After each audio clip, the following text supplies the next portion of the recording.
दोस्तों सलाम नमस्कार, जय हिंद, जय भीम, जय जवान, जय किसान।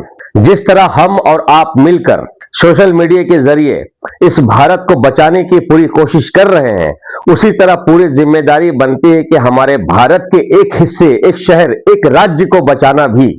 ये वीडियो को आप ज्यादा से ज्यादा शेयर करेंगे ताकि बंगाल के हर एक घर तक पहुंचे और बीजेपी के कारनामों को, बीजेपी की नाकामी को बंगाल के हर एक जनता तक, दिलो दिमाग तक उतर जाए। जैसे कि आप जानते हैं कि अमित शाह वेस्ट बंगाल के अंदर 3 दिन के दौरे पे थे।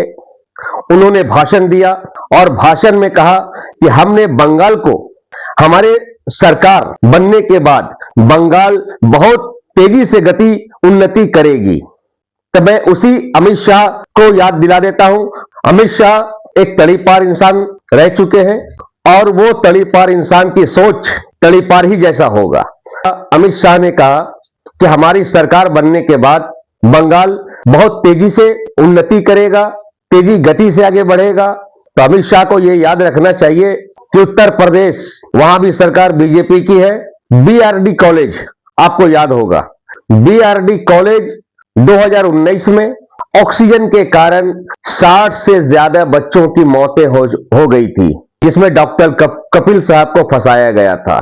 वहां भी सरकार बीजेपी की है। 2022 मोरबी जिला, वो भी उत्तर प्रदेश, आपको याद होगा, जहां 137 लोग मारे गए थे एक पुल गिर जाने की वजह से। ये थी उनकी उन्नति और गति। मुजफ्फरपुर के एक हॉस्पिटल में एशियाई बुखार, उस दौरान भी 100 से ज्यादा बच्चों की मौत हो गई थी। यह भी अमित शाह को याद रखना चाहिए।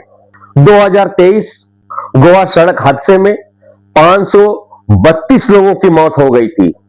यह भी अमित शाह को याद रखनी चाहिए थी। और 2020, ये पूरे भारत नहीं बल्कि पूरी दुनिया को पता है, कोरोना काल में ऑक्सीजन की कमी की वजह से लाखों के तादाद में लोग मारे गए थे। उस वक्त पूरे भारत की सरकार भी बीजेपी की है। और बात करते हैं घुसपैठियों की, तो कश्मीर पहलगाम हमला कैसे घुसा, पुलवामा में 40 से ज्यादा हमारे भारतीय सैनिक मारे गए। सरकार किसकी थी? दिल्ली बम धमाके सरकार किसकी है? और अब ये बंगाल में अपने आतंक फैलाना चाहते हैं। तो मैं बंगाल के लोगों से गुजारिश करता हूं कि आप अगर बंगाल को बचाना चाहते हैं तो बीजेपी के खिलाफ सड़कों पे उतरे। कहीं भी इनके गमछेधारी लोग अगर कुछ बखड़ा खड़ा करते हैं तो उसके खिलाफ सड़कों पे आए, उसे पीटे, उसे सबक याद दिलाए संविधान का,